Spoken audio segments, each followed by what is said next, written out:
ప్రేక్షకులందరూ నమస్కారం. ఈరోజు మన స్టూడియోలో ప్రముఖ ఐకాన్ ఆస్ట్రాలజర్ గట్టుపల్లి సురేష్ బాబు గారు ఉన్నారు. గురువుగారితో మాట్లాడేద్దాం. నమస్కారం గురువుగారు. జై శ్రీమన్నారాయణ. జూన్ మాసంలో ధనుసు రాశి వారి పరిస్థితి ఏ విధంగా ఉండబోతుంది? ఎలాంటి జాగ్రత్తలు, పరిహారాలు తీసుకోవాలి గురుగారు వీళ్ళు? ఖచ్చితంగా ఒకటి ముఖ్యంగా చెప్పాల్సిన విషయం ఏంటంటే, ధనుసు రాశి వారు ఒకరు కాదు, ఇప్పుడు ఇద్దరు ఉంటారు నాకు తెలిసి. ఎందుకంటే పోయినటువంటి గ్రహరీత్యా వారికి గ్రహాల మార్పు సానుకూలంగా ఎట్లా ఉందంటే, ధనుసు రాశి వారికి 2020 సంవత్సరంలో అనూహ్యంగా కలిసి వచ్చేటువంటి కాలం. ఎట్లాంటిదంటే ఎప్పుడూ ఎరగనటువంటి విధి విధానం. ఇప్పుడు ఒక్కడ సినిమాలో ఫాలోయింగ్ చూసారా, సాహసం సాఫీగా అని చెప్పి ఒక అమ్మాయి కోసము ఎంత రిస్క్ అయినా చేస్తారు కదా. ధనుసు రాశి వారు రిస్క్ అనేది చేయరు. బద్ధకంగా మందంగా ఎక్కడేసిన గొంగడు అక్కడే విధంగా ఉండేటువంటి వారు ధనుసు రాశి వారు. రిస్క్ చేయరు. ఒక మాట మాట్లాడితే ఆ సమాధానం కూడా మన దగ్గర దొరకదు.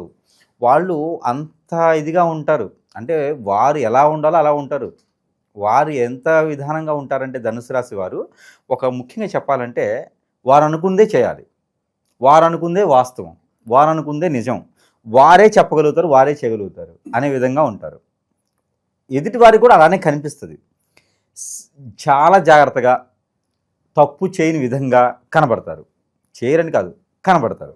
అలాంటి వ్యక్తులు ఎదుటివారు చూస్తే అవునా మీరు చేయగలిగారు ఈ పని అనే విధంగా ఉండేటువంటి ధనుస్సు రాశి వారు గత కొంతకాలంగా, అంటే మార్చి మాసంలో మారినటువంటి గ్రహస్థితి, మే మాసం 2020 సంవత్సరంలో మారినటువంటి గ్రహస్థితి, వీటి సానుకూలత ఈ యొక్క ధనుసు రాశి వారి మీద చాలా బాగా సానుకూలత, అనుకూలత అన్ని రకాలుగా ఉంటుంది. అది ఎలా అంటే, లవ్ మ్యారేజ్ సక్సెస్ అవుతాయి, జాబులో వెసులుబాటు ఉన్నది, విదేశీ ప్రయత్నం అయింది, అలానే వీసాలు ఇంటర్వ్యూ పాస్ అయ్యారు, గ్రూప్ పరీక్షల్లో పాస్ అయ్యారు. వీరికి అనూహ్యంగా అన్ని రకాలు కలిసి వస్తుంది. అత్తగారి ఆస్తి వస్తుంది. ఒకవేళ రాకపోతే ఇప్పుడు పోయి కొట్టారు, అవసరం లేదు, గురువుగారు చెప్పారు కదా అని చెప్పి కొట్టకండి. అది అందరికీ కాదు. ఆ ధనుసు రాశి వారికి దశాంతదశలు కూడా చూసుకోవాలి. వారి కనుక ఇప్పుడు 30 సంవత్సరాలు దాటి, అట్లీస్ట్ 27 సంవత్సరాలు దాటి ఉన్నటువంటి ధనుసు రాశి వారు ఉంటే, ఒక్కసారి కూడా పెళ్ళి అవ్వకుండా ఉన్నటువంటి ధనుసు రాశి వారు ఉంటే, వారికి ఆల్రెడీ మ్యారేజ్ అయిన వారికి ఉంటే పిల్లలు పుట్టే అవకాశం మీద ఖచ్చితంగా అనిపిస్తూ ఉంది. వారిద్దరి మధ్యన సంకేత భావం ఏదైనా ఉంటే కనుక, ఎడబాటు దూరం ఉంటే కనుక, వారిద్దరూ ఒకటైనటువంటి భావనలు కూడా లేవు అని చెప్పలేము. ధనుసు రాశి వారికి అనూహ్యంగా వచ్చేటువంటి ఆదాయం, డబ్బు, జాబులో వెసులుబాటు, ఇవన్నీ కూడా గత కొంతకాలం 3 మాసాలుగా మనము రోజు రోజుకి దినదిన అభివృద్ధి అన్నట్లుగానే వీరికి కనబడుతూ ఉంది. అయితే ఇవన్నీ కూడా ఈ జూన్ మాసం 12వ తారీఖు తర్వాత ఇంకా అద్భుతమైనటువంటి ప్రతిఫలం వీరికి కనిపిస్తూ ఉంది. ఏదో ఒక గ్రహం బాగా చూపిస్తుంది అనుకోవచ్చు, కానీ వీరికి చూపించేది రాహువు, కేతువు. అలానే వీరికి శుక్రుడు కూడా చాలా అనుకూలంగా ఉన్నాడు. జూన్ మాసంలో మరొకటి ఏంటంటే, 15వ తారీఖు తర్వాత మారేటువంటి రవి భగవానుడు కూడా వీరికి సానుకూలంగా ఉన్నాడు. కాబట్టి ఈ యొక్క ధనుస్సు రాశి వారికి అద్భుతమైనటువంటి ప్రతిఫలం కనిపిస్తుంది. ఎక్కడికైనా వెళ్ళాలంటే జూన్ మాసంలో టూరిజం, ఎక్కడికైనా వెళ్ళి పర్యటన చూసి రావచ్చు. అది చాలా అనుకూలంగా ఉంది. అక్కడ వనరులు కూడా వీళ్ళు పట్టుకొని వచ్చేస్తారు. పోయిన వాళ్ళు ఖాళీగా రారు, ఒట్టి చేతులతో పోయి ఒట్టి చేతులతో రారు వీరు. అక్కడ ఏదైనా వ్యాపార వనరులు కానీ, ఆదాయ వనరులు కానీ సృష్టించి రావడం జరుగుతుంది. కాబట్టి ఖచ్చితంగా పర్యటన చేస్తే చాలా సానుకూలంగా ఉంది. పిక్నిక్ లాంటి, పర్యటన లాంటి, పార్కులు లాంటివి వెళ్తాం కూడా వీరికి మంచి జరిగేటువంటి అవకాశాలు అయితే జూన్ మాసంలో బాగా కనిపిస్తూ ఉన్నాయి. వీరికి అనూహ్యంగా పెళ్ళిళ్ళు అయినటువంటి వాతావరణం అనేది బాగా కనిపిస్తూ ఉంది నాకు. లవ్ మ్యారేజ్ కూడా సక్సెస్ అయినాయి. మనం పోయిన మాసంలో చూసాం. పోయిన 2 మాసాలుగా మనం చెప్పుకున్నట్టయితే కనుకలో లవ్ మ్యారేజ్ సక్సెస్ అవుతుంది ధనుసు రాశి వారికి అని కూడా చెప్పుకున్నాం. అలానే వీరికి పెళ్ళిళ్ళు కూడా అయ్యేటువంటి అవకాశాలు, పెళ్ళి అయినటువంటి వారికి పిల్లలు పుట్టే అవకాశాలు కూడా మెండుకు కనిపిస్తూ ఉన్నాయి. టెస్ట్ బేబీ సెంటర్లకు వెళ్ళేటువంటి అవసరం అయితే వీరికి లేదు. అలానే వీరికి ఎవరికైనా అప్పు ఇచ్చి ఉన్నా కూడా అవి కూడా సానుకూలంగా వచ్చేటువంటి ఆలోచన అయితే ఉంది. జూన్ 15 తర్వాత అయితే రావచ్చు. అడగాలి, అడిగి ప్రయత్నం అయితే చేయాలి. ప్రయత్నం చేస్తే ఖచ్చితంగా డబ్బు కూడా వీరికి వచ్చేటువంటిది ఉంది. ఇకపోతే విదేశీయానం అయితే వీరికి 100% ప్రయత్నం చేయవచ్చు. జూన్ 22 తర్వాత ప్రయత్నం చేస్తే గ్రహాలన్నీ కూడా వీరికి సానుకూలంగా కనబడుతున్నాయి. కాబట్టి జూన్ 22 తర్వాత ప్రయత్నం చేయవచ్చు. వీసా ఇంటర్వ్యూలో పాస్ అవుతారు. ఇకపోతే సెంట్రల్ గవర్నమెంట్ జాబ్స్ ఎవరైనా ప్రయత్నం చేస్తుంటే జూన్ 12వ తారీఖు తర్వాత దానికి సంబంధించినటువంటి వాతావరణం ఏర్పడుతుంది. కాబట్టి అక్కడ ఉన్నటువంటి వారికి ఎవరైతే అక్కడ ఉన్నారో వారిని అడగవచ్చు. ఇకపోతే పొలిటీషియన్స్ కూడా వీరికి చాలా అనుకూలంగా ఉంది. అలానే వీరు అనాథాశ్రమాలు ట్రస్టులు లాంటి నిర్మించేదానికి, ఆలయాలు నిర్మించేదానికి సానుకూలంగా ఉంది కాబట్టి నలుగురితో కలిసి కూలబలుక్కొని మాట్లాడుకొని అలాంటి నిర్మించేటువంటి ఆలోచన వీరికి ఖచ్చితంగా వస్తుంది.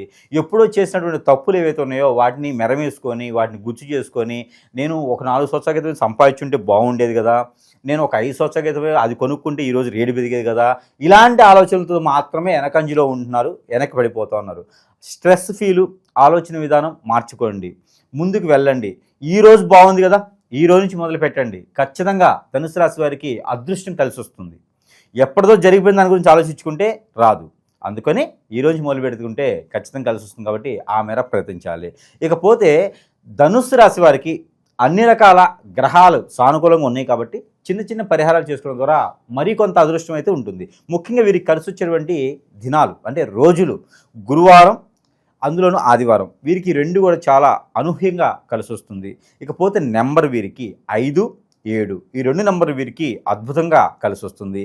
ఇకపోతే వీరికి కలిసి వచ్చే colour orange colour, tomato colour, అలానే బ్లూ కలర్, నావీ బ్లూ అంటారు, అలానే కలర్ కూడా వీరికి అద్భుతంగా కలిసి వస్తుంది. ఇకపోతే వీరు ఉంగర ధారణ ఏదైనా చేయాలనుకుంటే కనుక స్టోన్ కెంపు అంటారు, కెంపు తీసుకోవచ్చు. అలానే వీరికి పగడం కూడా పనికొస్తుంది. బ్లడ్కి ఆరోగ్య సమస్యలు ఏమైనా ఉంటే వీరికి పగడం పెట్టుకోవాలి. అలానే ఆర్థిక సమస్యలు కానీ జీవితంలో ఎదగాలని కానీ స్ట్రెస్ ఫీల్ కానీ ఉంటే కనుక కెంపు స్టోన్ పెట్టుకుంటే వీరికి ఈ మాసంలో పెట్టుకుంటే కలిసి వస్తుంది. అది పెట్టుకోవాలనుకుంటే 15వ తారీఖు లోపు పెట్టుకోవచ్చు. ఇలా చేసుకోవడం ద్వారా వీరికి కలిసి వస్తుంది. ఏకముఖి రుద్రాక్ష అని దొరుకుతుంది, అది వేసుకోవచ్చు. పంచముఖ రుద్రాక్ష అని ఉంటుంది, అదేనా వీరు ధరించుకోవచ్చు. అంటే కంఠధారణకి వీరికి ధరించుకోవడానికి అవకాశాలు ఉంటాయి. ఇకపోతే చిన్న చిన్న పరిహారాలు వీరికి ముఖ్యంగా వీరు చేసుకోవాల్సింది ఏంటంటే ఆవుకి ఆకుకూర తినిపించాలి. ఇది ప్రతిరోజైనా కనీసం వారంలో ఒక రోజైనా సరే ఆవుకి ఆకుకూర తినిపించాలి. వినాయక స్వామి వారికి ఒక ఏదైనా వెండికి సంబంధించినటువంటి నాణ్యం కావచ్చు, క్రాస్ కావచ్చు, ఏదైనా డ్రా కావచ్చు, అది ఇవ్వడం ద్వారా మంచి జరుగుతుంది. నవగ్రహాలకి గ్రహశాంతి, నవగ్రహాలకి మీద లేదంటే కనుక నవధాన్యాలు అభిషేకం చేసుకోవడం ద్వారా మంచి జరుగుతోంది. ఇక కాకికి అలానే పావురాళ్ళకి పక్షులకి ఏదైనా ధాన్యం వేయడం ద్వారా ఆర్థిక స్థితిగతులు మెరుగవుతాయి. ఇలా చిన్న చిన్న పరిహారాలు చేసుకొని అదృష్టవంతులు అవ్వచ్చు. ఇకపోతే ఈ యొక్క ధనుసు రాశి వారు ప్రతిరోజు పాలన చేసినటువంటి నెంబర్ 9849-526 9849-526 ఈ నెంబర్ని వీరు ప్రతిరోజు కూడా 215 సార్లు పారాయణం చేసుకోవాలి. అది ఎలాగా, చేతిలో ఏదైనా డ్రై ఫ్రూట్ కానీ ఫ్రూట్ జ్యూస్ కానీ పెట్టుకొని పారాయణం చేసేసుకొని అది సేవించినట్టయితే వీరిలో ఉన్నటువంటి దోషాలన్నీ కూడా పటాపంచలేదానికి ఎక్కువ అవకాశం ఉంది. కాబట్టి ఇలా చిన్న చిన్న పరిహారాలు చేసుకొని అదృష్టవంతులు అవ్వచ్చు ఈ మాసంలో. ఓవరాల్గా జూన్ మాసంలో ధనుసు రాశి వాళ్ళకి ఏ విధంగా ఉండబోతుందో చాలా బాగా వివరించారు గురుగారు. ధన్యవాదాలు.